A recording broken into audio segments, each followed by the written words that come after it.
les premiers mots dont je me rappelle avoir dit adieu, c'est deux doigts d'honneur. Je parlais avec mon pote Bouzid dans la cour de récréation. C'était un petit musulman. On était là, dans l'école de la Habette, dans le 9-4 à Créteil, cité du Mont-Mély. Il me parle de Dieu et je lui dis, c'est ce que je pense de Dieu et je fais deux doigts vers le ciel. Comme ça.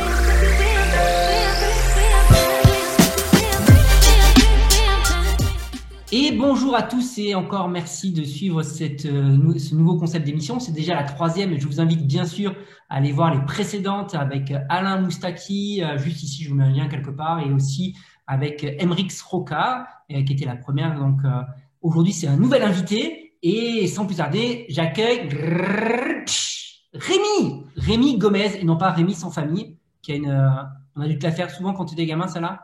Jamais. Non, tu blagues. Ouais, je blague. Ah oui. Non, mais parce que du coup, je me suis dit, bon, peut-être que dans le 9-4, et c'était peut-être pas trop la tendance, je m'appelle Rémi. Mais quand même, quand tu m'as dit ton âge, je me dis, c'était quand même encore un dessin animé qui passait. Mais ça aurait Ouais. été possible, quoi. Ah, Bref, mais non, mais on me l'a fait toute l'enfance, ouais. Ouais, c'est bien dans sûr. bref. Mais c'est pas comme ça qu'on va te définir. Donc, Rémi, je te présente très rapidement, très succinctement, et tu auras l'occasion d'élargir un petit peu ce que je dis, parce que j'ai pas encore appris ton CV par cœur. Tu es donc aujourd'hui pasteur ancien dans l'église. J'ai oublié le nom déjà tout à l'heure, tu m'as donné, mais j'ai Non, dit Lumière des Nations à Lumière Lyon. des Nations à Lyon. Ouais, La Lumière des Nations à Lyon. Tu es un des fondateurs du site Apologia et de la chaîne YouTube du même nom, ouais. Apologia. Et tu as écrit également un super livre, on en reparlera tout à l'heure, mais tu peux déjà le présenter rapidement, qui s'appelle La dignité de Jésus. Ouais, La divinité du Christ face à l'islam.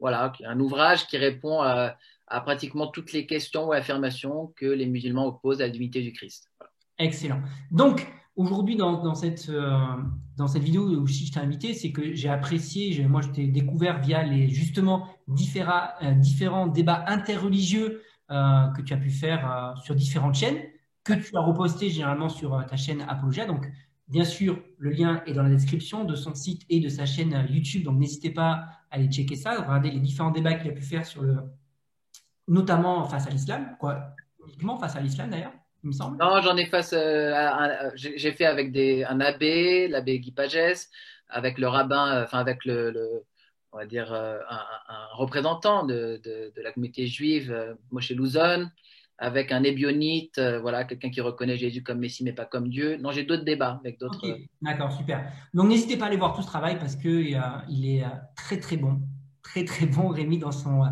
son argumentation, dans sa rhétorique, dans son apologétique. Donc si vous avez besoin, si vous cherchez des réponses à différentes questions, si vous êtes confronté vous-même à différents sujets, vous avez vu son panel, il n'y avait pas que les musulmans, mais il y a différents panels. Donc si vous avez besoin de réponses, n'hésitez pas à aller voir ces différents débats et qui sont vraiment excellents. Avant d'aller plus loin, est-ce que tu peux nous donner quelques mots de ton témoignage? Ouais, avec plaisir.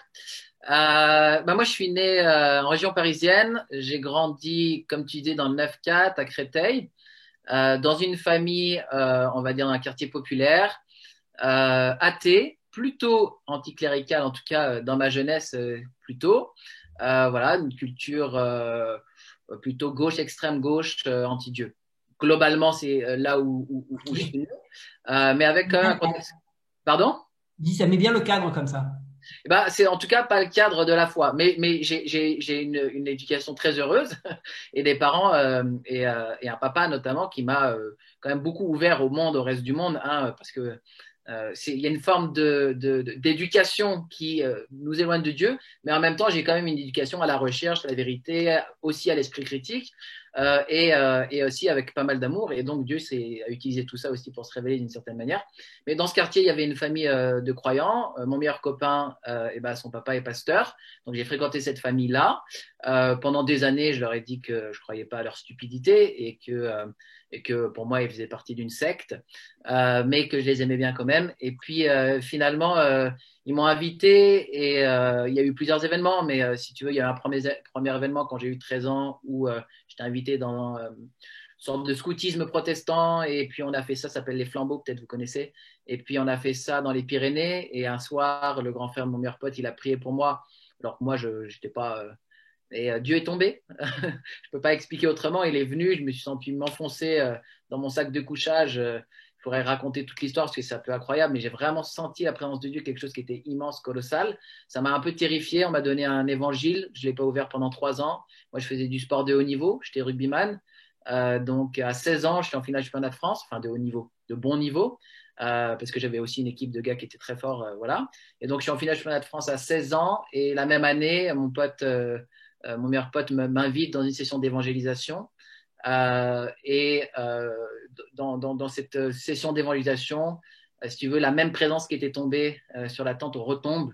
Je sens vraiment la présence de Dieu. Il y a quelqu'un qui fait un appel pour demander, ben voilà, il y a quelqu'un qui sent là maintenant la présence de Dieu. Et puis tu te dis. Du coup, toi qui étais athée et qui pensais que c'était des stupidités, justement, qu'est-ce que tu t'es dit quand tu as senti ce truc? Tu t'es dit, c'est Dieu? Quelle a été ta réaction, quoi? Si tu veux, il y a une session d'évangélisation avec un homme qui s'appelle Rambabou. Je ne sais pas si tu connais Rambabou, c'est un évangéliste indien. Donc, c'est un ancien prêtre hindou qui s'est converti à la foi chrétienne et qui est un ministère international. Tu sais, c'est le genre de gars qui prêche devant 120 000 personnes en Inde et puis il se passe plein de choses. Et tout ça, moi, je suis très, très loin de ça. Moi, quand on m'invite, tu vois, je me dis, bah, j'y vais pour te faire plaisir un peu, tu vois. J'y vais parce que voilà, c'est ta foi, je veux te respecter, ça fait longtemps que tu me demandes et tout. De toute façon, c'est bien de s'intéresser un petit peu à ce qui se passe, mais je m'attends pas du tout à ce que je vais vivre, si tu veux. Bon, tu rentres dans une salle, il y a des gens qui sont là, des gens que tu connais, des gens en lesquels tu as confiance. Il y a cette famille, ça fait des années que je les connaissais, etc. Ils étaient tous là. Et puis, à un moment donné, on avait discuté sur le chemin avec le grand frère de mon meilleur pote qui avait mal à l'oreille, tu vois. Il me dit, ouais, j'ai mal à l'oreille, j'ai des problèmes d'oreille, etc. depuis un petit moment, etc. Puis le gars, il commence à prêcher l'évangile sur un babou et il dit, mais là, je sens qu'il y a quelqu'un qui est là. Et il montre mon pote, t'as mal à l'oreille. Et je me dis, c'est quoi ce truc? C'est bizarre, tu vois. Et puis, il va prier pour pas mal de gens. Et puis, beaucoup de gens qui ont l'air d'être guéris. Alors moi, je me dis, c'est des comédiens, ils sont sous le coup d'un délire. Tu sais, quand les gens ils se mettent dans une ambiance, tu vois. Donc j'ai beaucoup de recul. Moi, je prends tout avec beaucoup de filtres, tu vois, en me disant, mais voilà, elles sont au coup de l'émotion, on peut pas leur faire confiance et tout. Mais déjà, le coup de l'oreille, là, c'est mon pote, je le connais, j'ai confiance, on a parlé juste avant. Je me dis, c'est un peu bizarre, tu vois. Et puis à un moment donné, il commence à expliquer ce qui se passe chez lui. Et donc c'est l'Inde, tu vois, on n'est pas en France, tu vois, c'est autre chose. Donc il commence à te parler d'histoires incroyables, de gens qui sont guéris, de démons, de trucs. Qu'est-ce qu'il me raconte? Je comprends rien à tout ça. Et puis moi, voilà, je suis jeune et tout. Mais en même temps qu'il y a tout ça, c'est cette présence, c'est-à-dire tu sens comme une puissance pleine d'amour, pleine de vie, pleine de joie, qui à un moment donné, tu as l'impression qu'elle est dans toute la salle. Et tu peux pas te dire, tu dis, je rationalise, je vois que peut-être il y a des soucis, etc. Mais je ne peux pas faire abstraction de ce que je sens en même temps. Tu vois? Et je suis à un endroit où je peux me poser la question, peut-être Dieu existe, peut-être il n'existe pas. Or, affirmer qu'il n'existe pas avec le peu de preuves que m'a donné ma vie, c'est comme affirmer qu'il existe, c'est en fait plutôt de l'ordre de la foi que de l'ordre de la raison. Qui suis-je moi pour dire que Dieu n'existe pas? À un moment donné, il faut aussi se poser comme ça. Voilà, si Dieu, tu existes, prouve-le-moi. Alors, je n'étais pas dans une démarche consciente, mais si tu veux, il y a quelque chose dans mon cœur qui est, bon, je suis là, on va voir ce qui se passe. Et à un moment donné, Rambabou, voilà, il y a toutes ces guérisons, tous ces trucs-là, il prêche l'évangile. Alors, il y a deux choses qui se passent. Déjà, il lit l'évangile. Et moi, l'évangile, j'en ai une idée dans ma tête à cause de mon éducation. C'est-à-dire que pour moi, c'est un livre de moralisation. Pour moi, c'est un livre contraignant. Pour moi, ci, pour moi, ça. Et en fait, je vois la figure de Jésus qui est pleine d'amour, qui a une moralité, en fait, qui rejoint des aspirations à la vie, à la liberté, à la non-religiosité, au sens de quelque chose qui a un poids, etc. Donc, déjà, le Jésus des évangiles, c'est pas le Jésus tu vois, de mes critères. Ce qui peut-être fait que, voilà, je suis attentif à ce qui se dit maintenant. Et si tu veux, à un moment donné, le gars, il se dirige vers moi, quoi. Enfin, il commence à dire, voilà, il y a une personne là qui vient de sentir la présence de Dieu de manière un peu colossale, un peu ce que je suis en train de sentir. Et si tu veux, tu dis, mais j'ai du recul. Je me dis, ouais, ça suffit pas. De toute façon, moi, on va pas commencer à me la faire à l'envers, si tu veux. Vous êtes combien dans le lieu à ce moment-là? Je sais pas, 200, 250. Ouais, donc c'est pas genre il y a une dizaine de personnes et le gars il peut faire au hasard, tiens. Non, voilà, il y a du monde, tu vois. Et puis derrière, je me dis, et parce que lui, en fait, ce qui est marrant, c'est que d'habitude, moi, avec le temps, je me suis rendu compte que les évangélistes, ils font un appel un peu précis, voilà, si tu veux accepter Jésus comme ton Seigneur, comme ton Sauveur, etc. Mais là, c'est un appel, ça n'a rien à voir. Tu es en train de te poser la question si Dieu existe, et si tu veux avoir une réponse à ça, approche-toi. Tu vois. Et moi, je suis plutôt là-dedans, tu vois. Et je me dis, mais jamais de la vie, je vais m'approcher devant tout le monde qui me regarde. Moi, devant mon pote et tout, ça fait des années que je lui dis que c'est de la stupidité. Et là, il dit, tu dis que c'est de la stupidité. Non, tu te dis, les gens te regardent, tu es en train de te dire que tu vas pas t'approcher, etc. Mais aujourd'hui, Dieu te donne une vraie opportunité de savoir. Tu vois. Et donc, à un moment donné, je me sens un peu snipé par le truc. Tu vois, je me dis, non, mais là, en fait, tout se passe dans ma tête, mais le gars, il est en train de me dire, bon, non, mais frérot, déjà, ton pote, je sais qu'il a mal à l'oreille. Et puis toi, tu es en train de te dire ça, tu vois. Et donc, je sais maintenant que Dieu peut donner des révélations, des paroles prophétiques, je Ça doit crois. être flippant quand même. Quoi? Ouais, mais c'est flippant, mais en même temps, Mettre à ta place. mais en même temps, il y a cette présence. C'est flippant, mais en même temps, il y a cette présence Ouais, bienveillante qui, en même temps, qui est là. Tu d'accord. vois. Et en même temps, il y a ce Jésus qui est prêché, qui aime les pauvres, qui aime les malades, qui Ouais, s'approche des lépreux. Et si tu veux, et lui, il dit, mais moi, je fais rien.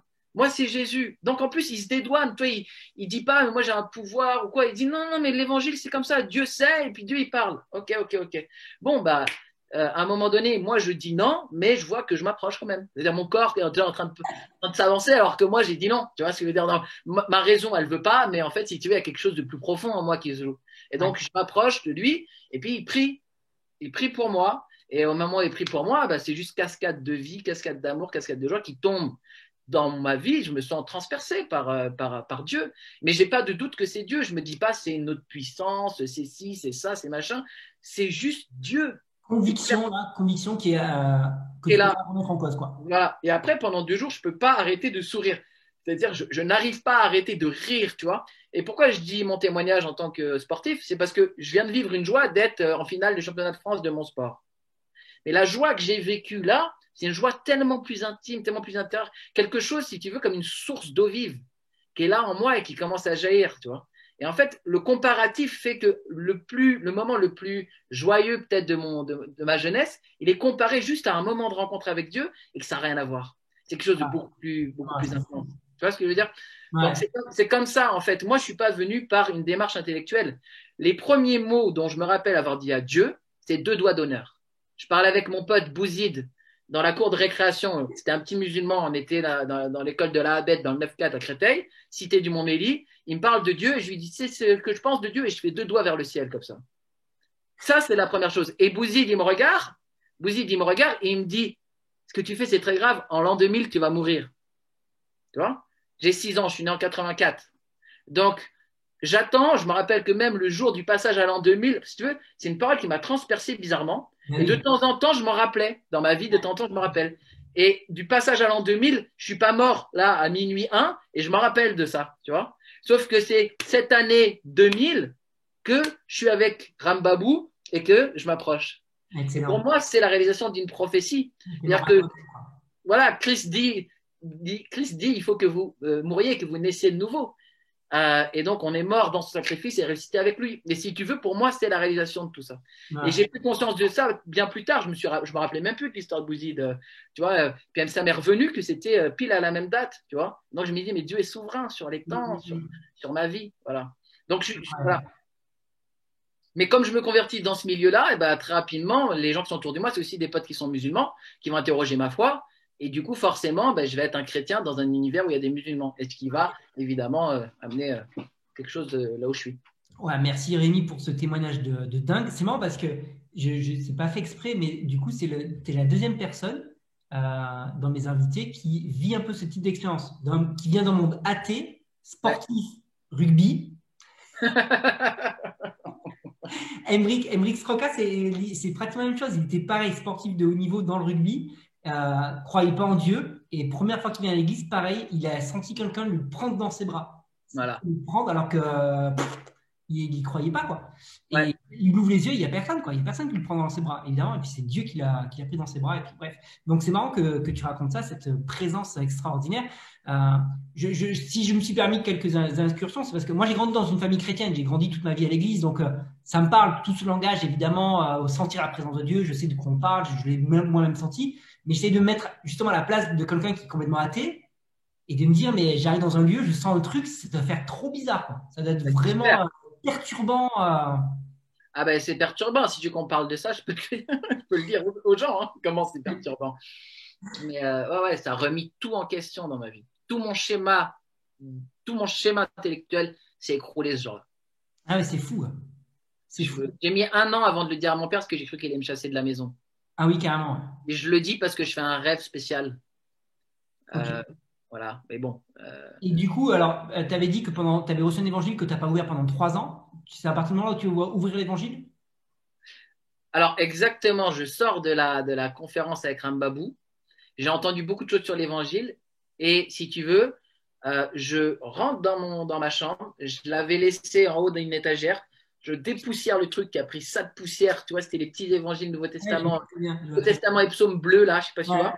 Je dépoussière le truc et en une semaine, je lis tout l'évangile. Et pendant que je lis, je, je, je sens, encore une fois, je sens la présence de Dieu comme ça. Et en fait, c'est comme si je sais déjà que je serais quelqu'un qui va apporter la parole publiquement parce que je, comme mon cerveau, si tu veux, moi, j'ai jamais fini un livre de ma vie avant la Bible. Tu vois, j'aimais pas lire, j'avais zéro en orthographe. Tu vois, dans toute ma scolarité. Je Euh, connais bien ça.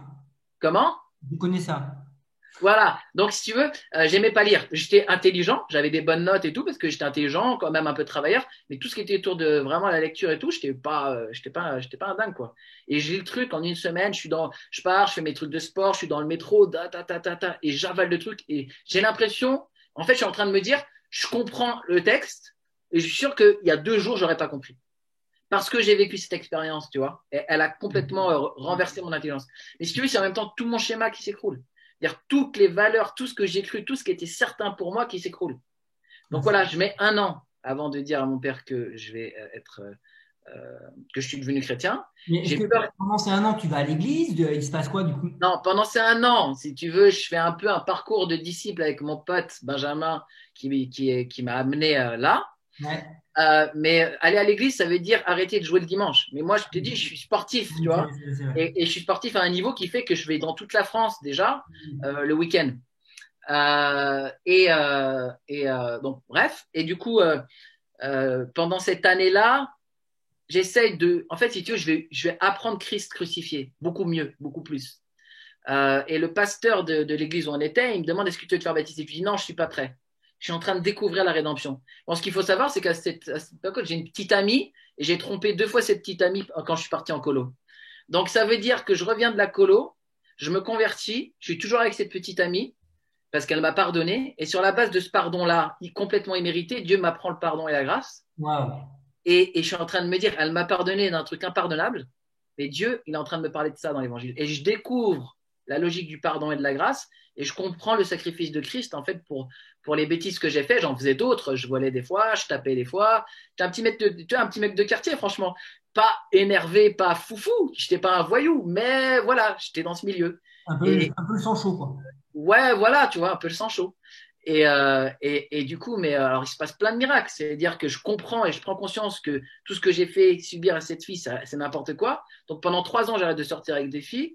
Je commence à prier et je sens une violence qui sort de moi et qui revient plus jamais, Waouh. qui est accumulée par des choses de l'enfance, tu vois. Mais elle revient plus jamais. Ce qui fait que le moteur que j'avais pour faire du sport de haut niveau, je le perds parce que je puisais beaucoup dans la colère. Du coup, je deviens un mec un peu peaceful, tu vois. Je rentre à la fac de sport qui était mon rêve et là, j'ai 18 ans et je ne peux plus tenir. Il faut absolument que je sois baptisé. Et donc, je me fais baptiser par immersion dans la même salle où Rambabou était venu, alors que ce n'était pas la salle du tout de l'église où j'étais. C'était assez marrant. Bon, après, je pourrais parler, mais il y a des gens qui ne vont pas comprendre. Mais je sors de l'eau voilà, je sors encore la présence de Dieu et je ressens, voilà, je me mets à parler une autre langue, disons, hein, pour faire un peu simple. Mais je me cache En sortant de l'eau. en sortant de l'eau. Je sors de l'eau, je sens comme une puissance compte sur moi et je commence à prier en langue. Sauf, Incroyable. sauf que je me cache avec ma serviette parce que je veux pas que mon père et mes potes athées, ils me prennent pour un fou. Ben oui, tu m'étonnes. Tu vois? Donc, en fait, Ah ouais. c'est pour ça, moi, je suis théologien et franchement, en vrai de vrai, je connais toutes les théories sur tout, mais voilà ce que j'ai vécu. Et j'ai vécu ça avant d'intellectualiser les choses. C'est Donc, ça. si tu veux, je rentre dans la vie chrétienne avec ça, et après, il va m'arriver plein de galères, et il va falloir que j'apprenne le monde spirituel. Mais voilà, je ne suis pas dans une démarche intellectuelle. Je vis une expérience qui transforme ma vie d'abord. Ouais, c'est fou. C'est fou. Et d'ailleurs, de toute façon, on le sait bien, c'est ce qui compte le plus. Et j'ai rien contre les intellectuels. Moi aussi, j'étudie au maximum que je peux la Bible et tout ça. Mais c'est vrai qu'avant tout, et on oublie, c'est que Dieu veut une relation. Et c'est dans cette relation qu'on vit. Et c'est marrant parce que c'est ce que je disais récemment avec plusieurs personnes. J'ai l'impression qu'aujourd'hui, surtout nos jeunes, ils ont besoin de vivre quelque chose de fort justement avec Dieu. Enfin, Ouais. c'est ce qui nous marque. Moi, j'ai vécu, même si j'ai grandi dans une famille chrétienne, même si depuis ma tendre enfance, je suis allé à l'église, j'ai eu besoin malgré tout de vivre des choses fortes, Ouais. avec des choses qui ont impacté ma vie, quoi. Ouais. Parce que là, c'est bien, mais quand ça descend là et quand ça t'impacte, c'est plus pareil, quoi. Mais complètement, complètement. Et en fait, on a peur de l'expérience parce qu'il y en a qui ont fait n'importe quoi. C'est-à-dire qu'il y en a qui sont partis dans un truc qui est un peu du délire. Néanmoins, il ne faut pas jeter le bébé avec l'eau du bain. Oui, il y a des gens qui ont fait n'importe quoi, mais Dieu reste un Dieu vivant, un Dieu qui touche, un Dieu qui visite, un Dieu qui guérit, un Dieu qui aime. Il n'a pas changé. Et si tu veux, il faut assainir, c'est vrai, certains environnements d'église qui sont devenus un peu la foire. Néanmoins, il ne faut pas pour autant croire que Dieu a changé.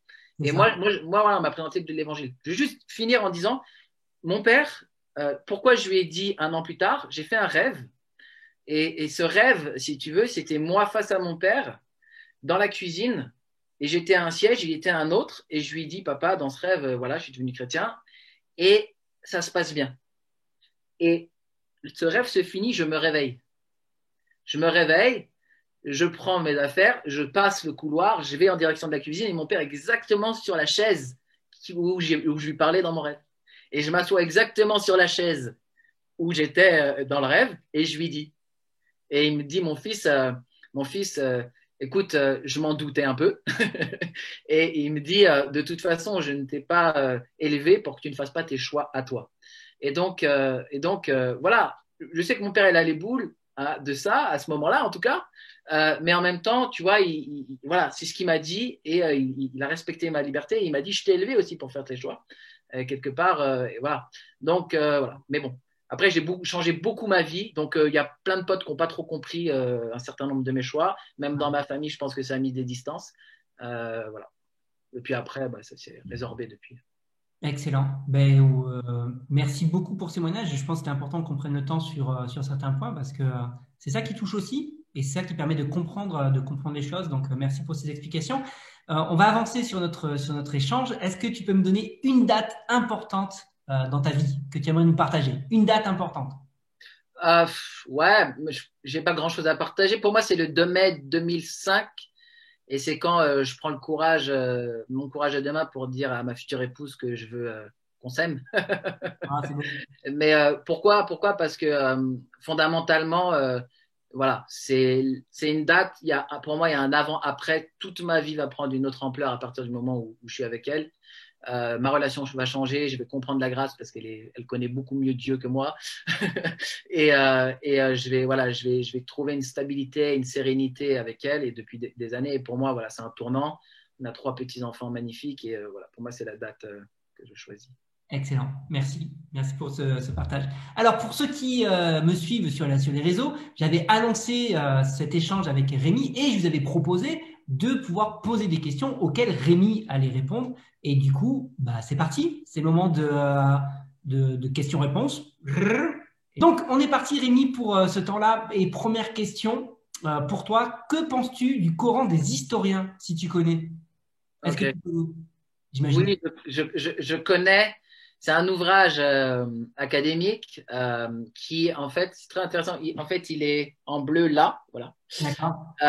Et le Coran des historiens, c'est le travail de chercheurs et d'historiens autour de l'équipe de Amir Mouezi et de Monsieur Di, je me rappelle plus son prénom, qui, si tu veux, sont en train de faire ressortir l'histoire de l'islam, mais pas au travers ce que dit la tradition seulement, ou le texte du Coran ou l'histoire traditionnelle, mais au travers plutôt des données archéologiques plus empiriques que les données ou l'histoire racontée par l'islam elle-même. Et en fait, ça donne un éclairage et un angle assez nouveau et assez fort, puisque on peut prendre l'histoire de l'islam comme la révélation, une révélation de Dieu via un ange qui serait Gabriel à un homme qui n'était pas un lettré dans le Hedjaz, la partie de l'Arabie pré-islamique, voilà, au 7e siècle. On peut prendre ça comme ça.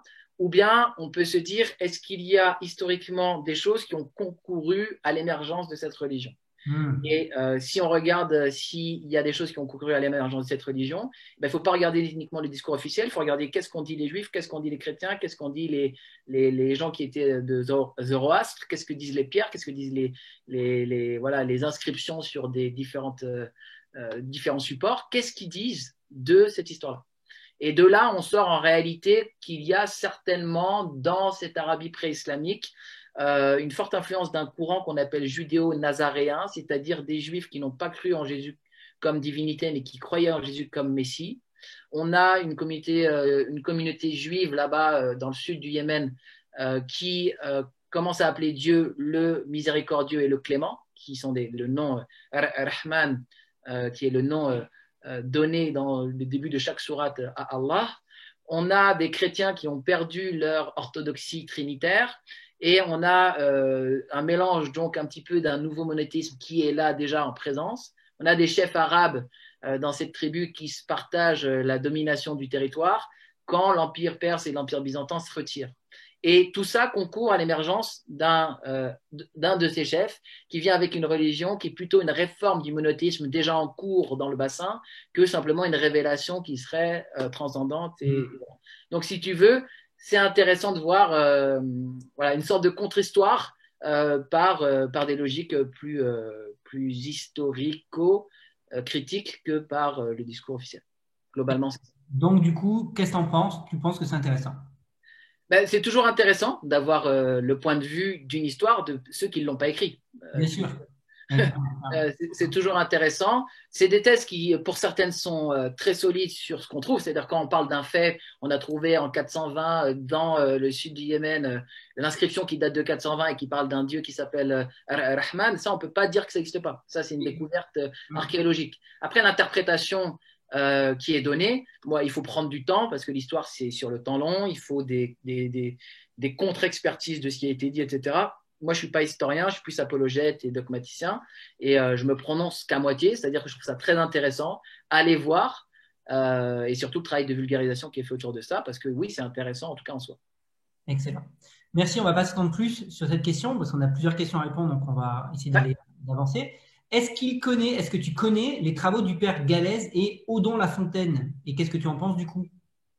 En fait, on ne passe pas vraiment à une autre question, puisque Odon Lafontaine, c'est quelqu'un qui fait un travail de vulgarisation des travaux du père Édouard-Marie Galèze et de tout un tas d'autres penseurs qui sont plutôt occidentaux et qui ont fait une critique historique de l'islam. Et lui, si tu veux, il a écrit un livre qui s'appelle Le Grand Secret de l'Islam, qui reprend un peu les éléments dont je viens de parler, avec d'autres choses, et qui fait cette contre-histoire de l'islam. Ce qui est fort chez Odon Lafontaine et dans la reprise du père Marie Galès, c'est le fait que dans cette Arabie pré-islamique, il y a une attente très très forte du retour du Messie, avec le royaume de Dieu qui doit bientôt s'établir, et ça donnerait une raison pour laquelle un prophète comme Mohammed est attendu pour donner justement réponse à cette venue messianique et eschatologique.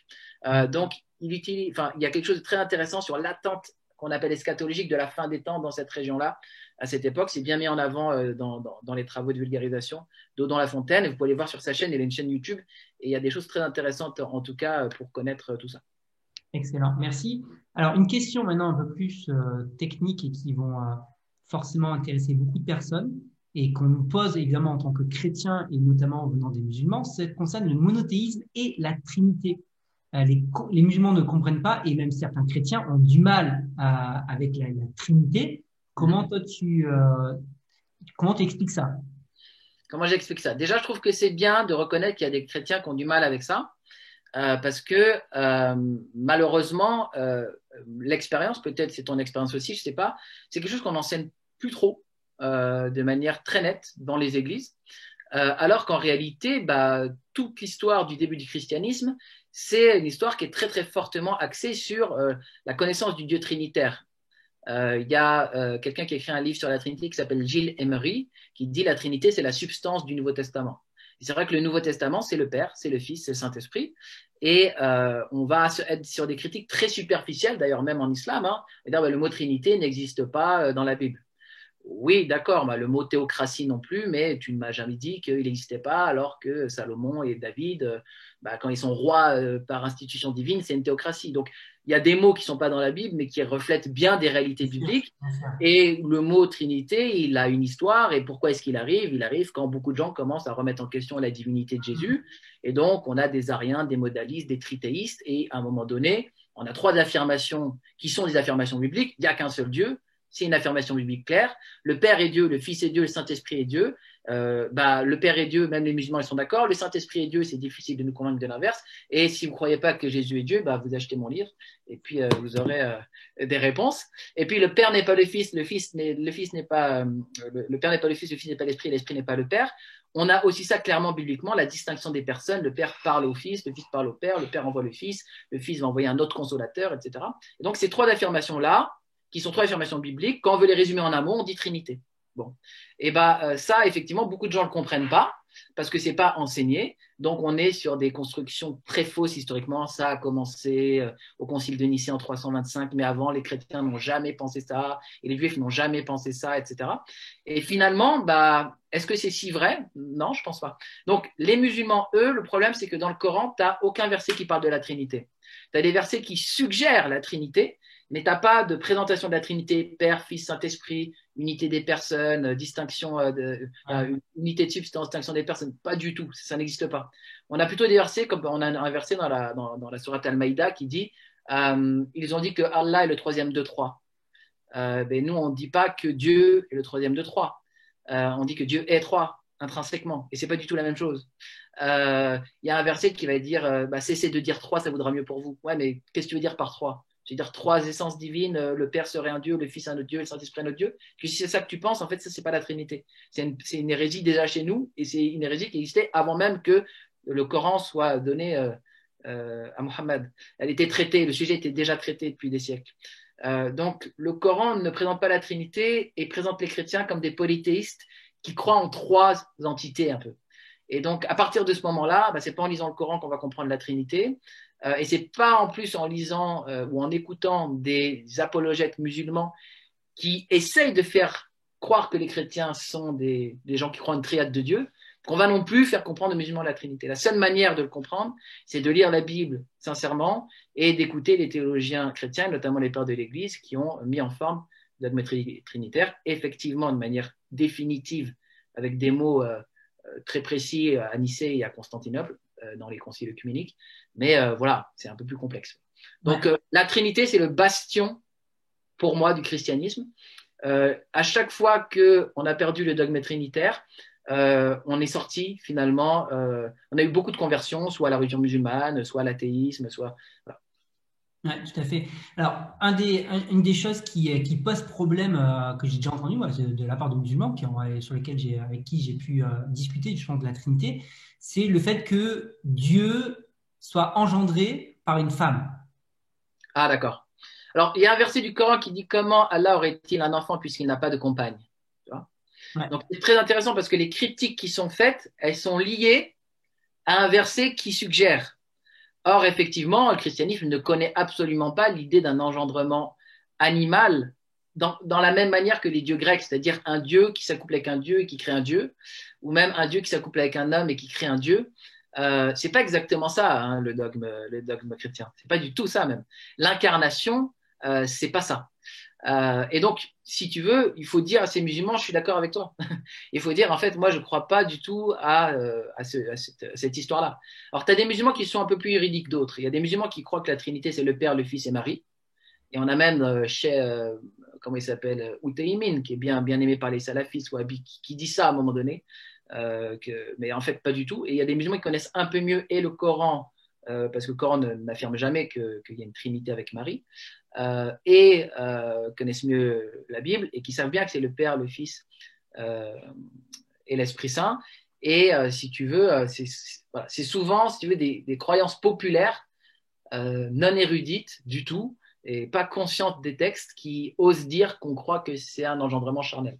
L'engendrement du Fils, dans la théologie biblique, enfin dans l'explication, l'enseignement biblique, c'est un engendrement qui est éternel, puisque Jésus est le Verbe de Dieu, qui est Dieu, Jean 1:1.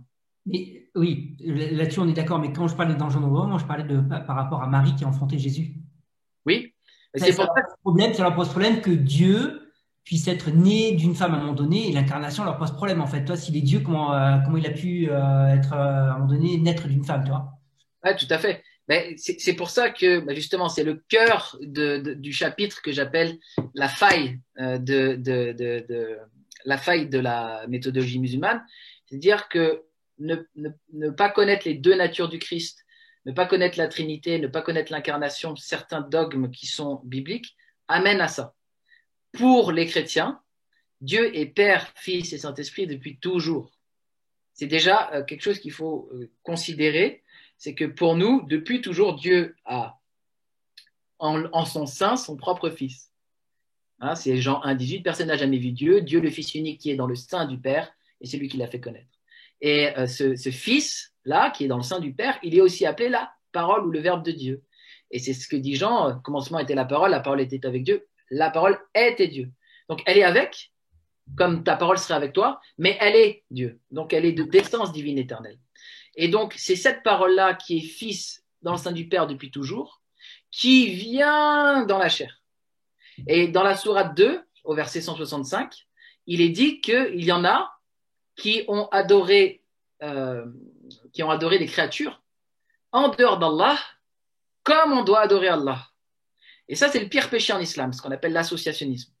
Et donc, eux, ils croient qu'on est dans ça. On est en train d'adorer Jésus en dehors d'Allah. Sauf que la question qu'il faut poser, c'est Jésus est-il en dehors de Dieu? Puisque la Bible nous apprend qu'il est le Verbe de Dieu et qu'il est dans le sein du Père depuis toujours. Jean 16, 28 dit « Je suis sorti du Père ». Donc en fait, il est de même nature, il est Dieu. Or, s'il est Dieu, mais qu'il y a une sorte de tripersonnalité en Dieu, le Père peut demeurer dans les cieux, le Fils venir dans la chair, tout en étant Dieu, et marcher sur la terre avec deux natures. Et il peut même prier le Père. Oui, bah c'est tout ce qui leur pose problème. Hein, je me permets de rebondir, je repose un peu les questions. J'extrapole un peu les questions qui reviennent sur la cause de la Trinité. Du coup, moi j'ai déjà vu ce type de questions. Si Dieu était sur terre, qui gouvernait le monde pendant que Dieu était sur terre? Il dit, est-ce que tu comprends pas la Trinité? Et pareil, dit si Jésus est Dieu, pourquoi il prie Dieu dans ce cas? Mais évidemment, comme tu dis, c'est ne pas comprendre parce qu'ils n'ont pas compris l'essence même de la Trinité. Voilà, ni de l'incarnation, parce que même dans l'incarnation, le Fils, il s'incarne. Mais ce que je crois moi, et avec plein d'autres penseurs, c'est que parce que Hébreu dit que par la parole du Fils, Dieu soutient toute chose. Hein, le monde est soutenu par sa parole. Mais là, il est question de la parole du Fils. C'est-à-dire que même quand il est dans la chair, dans l'incarnation, la parole, le logos, le Verbe de Dieu, il n'est pas enfermé, emprisonné dans l'humanité. Il continue à soutenir toute chose. Voilà. J'en parle aussi dans mon ouvrage de manière en détail de tout ça, mais effectivement, c'est des... Tu peux nous remonter ton ouvrage? La divinité du Christ face à l'islam, voilà. Où du coup? On peut le retrouver partout, mais mon éditeur, c'est BLF. D'accord, oui, BLF. Donc, le mieux, c'est d'aller sur le site de BLF Store, mais après, vous pouvez le retrouver sur tout autre, n'importe où. En fait. Excellent. Ok, j'espère qu'en tout cas, la personne qui avait posé la question, ça a répondu à la question. Pour plus de renseignements, moi, j'ai fait une vidéo sur la Trinité pour expliquer la Trinité, donc n'hésitez pas à aller voir ça. Et est-ce que toi, tu as fait des vidéos qui traitent du sujet aussi? Oui, alors moi j'ai un site internet qui s'appelle remigomez.com et si vous allez, je pense, dans l'onglet formation, vous allez avoir une prédication de moi qui date de 2018 où je prends 1 heure pour parler de la Trinité face aux hérésies ariennes, modalistes, tritéistes. Et donc voilà, le sujet est traité là. Super, on avance sur les questions. On a encore 2 questions à traiter. Comment expliquer la différence entre Dieu et Allah aux enfants? Ok. Bah déjà, c'est bien parce qu'on veut expliquer la différence. Je pense qu'un un problème, c'est de dire de manière un peu naïve, on a le même Dieu. Or, lorsqu'on est adulte, on ne croit plus qu'on a le même Dieu. Hein, même quand des musulmans viennent me dire dans l'évangélisation de rue ou même dans des débats, oh, mais vous savez, il n'y a qu'un seul Dieu, on a le même Dieu. Mais moi, je leur demande, est-ce que ton Dieu est Père, Fils et Saint-Esprit? Ils me disent non tout de suite. Donc, en fait, on sait tout de suite qu'on n'a pas le même Dieu quand on est un petit peu sincère.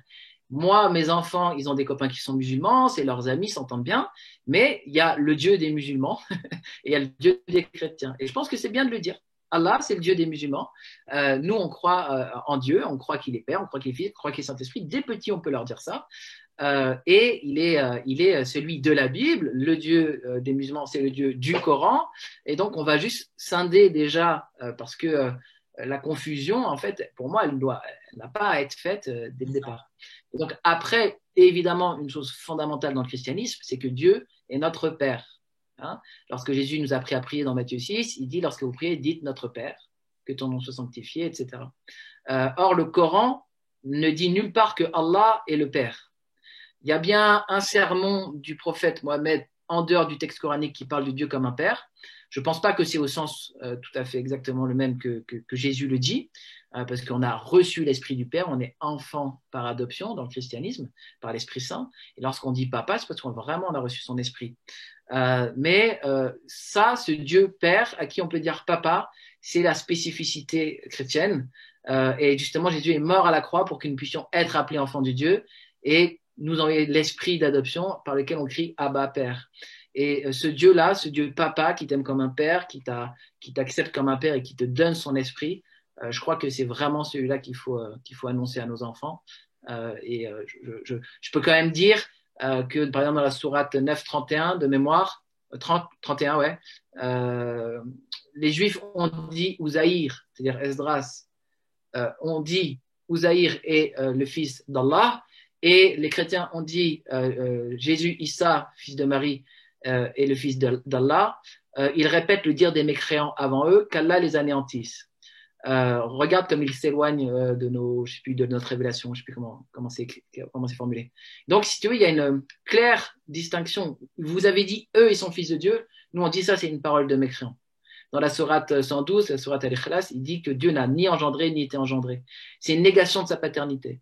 Bien sûr, après, on peut discuter parce que l'engendrement pour eux, c'est la création d'un deuxième petit Dieu. Donc là-dessus, on est d'accord que ça, c'est pas la théologie chrétienne, la foi chrétienne. Mais voilà, nous, on a un Dieu Père à qui on dit papa et qui a tout mis en place pour qu'on puisse l'appeler papa. Excellent, magnifique. Et que la différence, c'est que nous avons aussi un Dieu d'amour, quoi. Ouais, alors il y a un musulman qui va regarder ça et il va être choqué. Si tu veux, dans le Coran, Dieu est appelé quand même celui qui aime, Al-Wadoud. La question pour moi, c'est parce que je pense que les musulmans pensent vraiment que Allah est un Dieu d'amour. La grande question pour nous, c'est comment Dieu a manifesté son amour. Et si tu veux, pour nous, la croix, le sacrifice de Jésus, hein, ça c'est Romains 8 qui dit que rien ne séparera de l'amour de Dieu manifesté en Jésus-Christ. La manifestation de l'amour, c'est le sacrifice de Jésus pour nous racheter. Et il n'y a pas de plus grand amour, dit Jésus, que de donner sa vie pour ses amis. Or, lui, il le donne pour toute l'humanité. Il meurt pour le péché qui était le nôtre et il nous ouvre la voie de la vie éternelle par son sacrifice. Et ça, oui, Dieu aime, mais comment est-ce qu'il aime? Précisément, en tout cas, chez nous, il aime en s'incarnant et en prenant sur lui-même la colère qui devait être la nôtre. Et pour nous épargner le châtiment tout en réalisant sa justice. Et il n'y a pas de plus grand amour que donner sa vie pour ses amis. Christ l'a fait pour nous et c'était ce Dieu incarné. Excellent. Merci beaucoup, Rémi. Une dernière question, Rémi, qu'on nous avait posée sur les réseaux. Qu'est-ce qui se passe pour les non-chrétiens après la mort? Du coup, là, ça n'a rien à voir avec l'islam, quoi. Non, mais bon, alors si on peut. L'islam, présent, là, ça n'a rien à voir, mais j'avais dit question libre, donc je n'ai pas précisé forcément que c'était en rapport avec l'islam. Donc, Ok, alors ça c'est une question qui est une très bonne question, mais pour moi elle a quand même un lien avec l'islam puisque les musulmans ne sont pas chrétiens, et donc oui. Qu'est-ce qui se passe pour eux? C'est pas faux. C'est pas faux. Donc si tu veux, dans Marc chapitre 16, Jésus dit celui qui croit et sera baptisé sera sauvé, mais celui qui n'aura pas cru sera condamné. Donc, il ne faut pas se voiler la face. Le Christ est très clair sur le fait qu'il y a une condamnation. Il parle à d'autres endroits d'un enfer, d'une géhenne, plus précisément, d'un lieu de feu, de souffrance, où il y aura des pleurs et des grincements de dents. Et le christianisme n'est pas une religion, si tu veux, bisounours. Dieu est un Dieu juste, le péché est grave, et ceux qui restent et demeurent dans le péché auront une condamnation. Et ce qui des fois est choquant, c'est que c'est une condamnation qui est éternelle. Et les gens se disent, mais attends, j'ai vécu 100 ans, j'ai quand même pas vécu au point d'avoir une condamnation éternelle.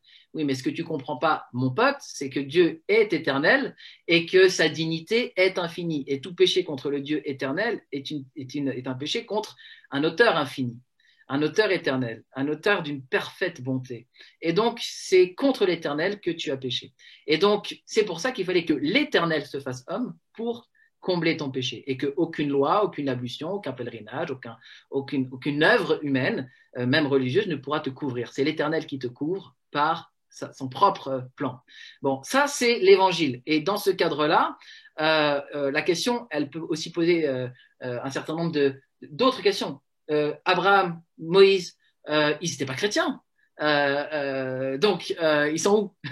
Et en fait, toute la pensée biblique, ce serait de dire, mais c'est quoi un chrétien? Un chrétien, c'est les partisans de Christ. Or, Dieu s'est révélé à tous les prophètes de l'Ancien Testament et il s'est révélé de manière christique. Quand on regarde Moïse, il va donner son fils en sacrifice. Mais c'est quoi un père qui donne son fils en sacrifice? Abraham, dans Genèse 22, tu as raison. Il va donner Isaac au sacrifice. Mais en fait, l'évangile, c'est quoi? C'est le père qui envoie son fils au sacrifice. Et Isaac, il l'a appelé le fils unique, le bien-aimé, comme Jésus. Abraham, lui, c'est dans Genèse 15. Il va sacrifier des animaux, il va passer au travers pour faire alliance avec Dieu. Il y a donc une coupure. Même en hébreu, on dit couper alliance. Hein, c'est karat berit, il coupe alliance. Noé, après être sorti de l'arche, il fait un holocauste. Moïse, dans Exode 12, 5, il institue la Pâque. C'est quoi? C'est l'agneau de Dieu. Hein, et le sang de l'agneau qu'on répand sur le linteau des portes et qui va être la protection pour le peuple. Et Dieu va passer outre, c'est le sens de péchard de la Pâque, et ils vont pas être touchés. Et ben nous, on est pareil, couverts du sang de l'agneau, Jésus, puisqu'il est appelé l'agneau de Dieu par Jean-Baptiste, dans Jean 1, 29 et 36. Il est l'agneau de Dieu qui ôte le péché du monde. Et si tu veux, tous les prophètes de l'Ancien Testament, par leur prophétie qui annonçait Christ, par leur sacrifice ou par des typologies comme Abraham et son fils, étaient en fait déjà en train de préparer la venue de Christ. Et c'est cette foi-là qui rejoint et qui anime tout le peuple de Dieu du début de la Genèse à la fin de l'Apocalypse et dans lequel nous, on est héritiers. Sauf que nous, on est à un moment de l'histoire où Christ est venu, on le voit non plus comme une ombre, mais comme quelque chose qui s'est réalisé et donc on a plus de clarté que le Nouveau Testament. C'est quand même très important de voir que dans 1 Pierre 1,11, il est dit que les prophètes du passé étaient animés de l'esprit de Christ qui était en eux et qui témoignait par avance des souffrances qu'il allait connaître. Et donc, nous, on croit que oui, ils étaient chrétiens, qu'il faut être chrétien, c'est-à-dire adhérer à Christ comme Seigneur et Sauveur aujourd'hui pour être sauvé. Excellent. Excellent. J'espère en tout cas que toutes ces questions, toutes les réponses de Rémi vous ont apporté satisfaction. Moi, j'en ai pour conclure ce moment. Premièrement, merci d'avoir suivi déjà, vous qui suivez depuis tout à l'heure cet échange. Merci de regarder jusqu'ici. On n'a pas tout à fait fini, mais ça touche presque à sa fin. Donc, je vous redonne bien sûr le site Apologia, le site Rémi Gomez. Je savais pas que tu avais un site aussi perso. Donc, Apologia Rémi Gomez, la chaîne YouTube de Apologia également pour approfondir et peut-être trouver des réponses à d'autres questions que vous posez parce qu'ils ont abordé beaucoup de points. Moi, j'ai regardé pas mal de vidéos sur Apologia où vous faites pas que des débats. Vous avez aussi simplement parfois des réponses Bible ouverte, Coran ouvert à la main pour discuter des différents arguments parfois qui sont opposés. Moi, je te poserai une dernière question et on terminera là-dessus. Ce sera un peu le mot de la fin. Quel conseil donner à des personnes qui sont dans un environnement musulman et qui sont entourés de musulmans et qui soit collège, lycée, même pas parfois plus tard, même travail, et qui savent pas soit aborder, soit qu'ils n'ont pas les arguments, soit qui n'ont pas les réponses aux questions qu'on leur pose et qui se retrouvent un peu démunis. Le premier conseil, c'est suivez ma formation sur l'évangélisation des musulmans que j'ai fait, que vous allez trouver sur mon site remigomez.com. On annonce l'évangile pas à un musulman qui serait le musulman, ça n'existe pas. le musulman n'existe pas, le musulman n'est pas un concept. On a des amis musulmans qui peuvent avoir tout un tas de pensées et de pratiques assez diverses. Donc, il faut savoir ça déjà. Et donc, on a les musulmans qu'on rencontre au quotidien qui ne sont pas du tout forcément des théologiens, mais qui croient en des choses qui sont très proches de nous, dans le sens où ils croient en un seul Dieu, ils croient au paradis, à l'enfer, à des anges, à des démons, à un livre révélé.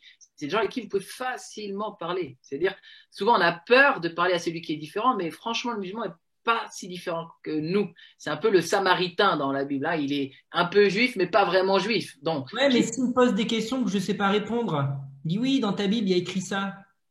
ah oui, mais ça c'est très bien. Ça veut dire que ça y est, un dialogue est engagé. Donc, ce que moi je conseille, si vous ne savez pas, vous dites je ne sais pas, on va regarder ensemble. Et je reviens vers toi, je vais me renseigner. Pas la peine de faire le flambeur qui sait. Si tu ne sais pas, c'est pas grave. La question c'est, est-ce que dans la relation d'amitié que tu as avec cette personne, de confiance, on peut aller vérifier ensemble? On peut aller chercher l'information. Parce que si c'est juste un piège, tu ne sais pas, et sur ce moment, comme tu ne sais pas, tu as tort, c'est déjà que la personne, elle a un état d'esprit un mauvais état d'esprit, c'est pas une vraie relation. Bon, ça on peut le faire nous en débat parce qu'il faut connaître les réponses, mais c'est pas ça en fait la vraie recherche de la vérité. Donc, comme dit Jésus dans Luc 10, si vous trouvez un homme de paix, bah, mangez avec lui et puis commencez à guérir les malades et prêcher le royaume. C'est-à-dire, bah, il faut trouver déjà cet homme, cette femme de paix. Pas la peine de perdre du temps, des années avec des dialogues avec des gens qui ont juste pas envie. Mais il y a des gens qui sont sincères. Et ils vont voir aussi que vous êtes sincère. Et soyez-le. Si vous avez des questions, posez-les. N'hésitez pas à être élève d'un musulman dans sa religion, comme lui, il ne doit pas hésiter à être élève auprès de vous dans la vôtre, entre guillemets. Donc voilà. Mais ça, il faut déjà avoir de l'amitié, déjà avoir un cœur qui n'est pas un cœur contre les musulmans. Il faut déjà les aimer, il faut prier pour eux, sinon ça ne marchera pas. Donc, si je comprends, c'est je repère ce que je viens de dire, amitié, relation, et après, que je repère qu'un gars qui est sincère, qui ne pose pas une question juste pour me piéger, pour me montrer que j'ai tort, quoi. Ce Ouais. type de personne-là, j'écarte et je dis ça, je ne discute pas avec toi, quoi. Bah, avant d'écarter, tu le pointes. Tu dis, voilà, j'ai l'impression que ce que tu veux, toi, c'est juste un piège. Donc, soit la personne, elle s'excuse et puis elle dit non, effectivement, on va aller un peu plus profond. Il faut donner l'occasion de juste de dire, là, j'ai l'impression que tu es en train de la jouer comme ça. Mais si la personne persévère, oui, bah, perds pas ton temps. Perds pas ton temps. Parce que la réponse, elle existe. C'est pas parce que vous l'avez pas qu'elle n'existe pas. C'est Et de ça. la même, voilà. Donc, voilà, moi, ça fait plus de 20 ans que j'étudie la Bible. À chaque fois que je croyais qu'il n'y avait pas la réponse, elle est dedans. Voilà, mais c'est juste que je ne la connaissais pas. Excellent. Merci beaucoup. Merci Rémi en tout cas d'avoir accepté cette invitation. Merci pour cet échange. J'espère vraiment que vous avez été béni, encouragé aussi bien par son témoignage que les réponses qu'il a pu apporter aux questions qui avaient été posées. Et je le redis encore une fois, mais je vous encourage vraiment à aller voir sa chaîne YouTube Apologia, de vous abonner à cette chaîne YouTube, d'aller voir le site Apologia, d'aller voir son site Rémi Gomez, de faire la formation, comment aborder et parler avec des musulmans. Et je pense que vraiment, ça ne peut que vous bénir et vous faire grandir. Un dernier mot, Rémi? Et je voulais te remercier, te remercier pour ce que tu fais, pour voilà, ta chaîne. Je pense que voilà, là, je suis invité, mais on est aussi au bénéfice de ton travail. Donc déjà, merci beaucoup. Et puis voilà, de m'avoir invité, c'est un plaisir. Et puis j'ai envie de dire la même chose pour ceux qui sont là pour la première fois, parce que vous savez que je le fais. Abonnez-vous, likez, commentez, faites du bien à mon frère, voilà, et aussi parce que vraiment il fait un travail qui est pour le Seigneur, et donc ma dernière pensée elle est pour toi. Merci, merci et à bientôt.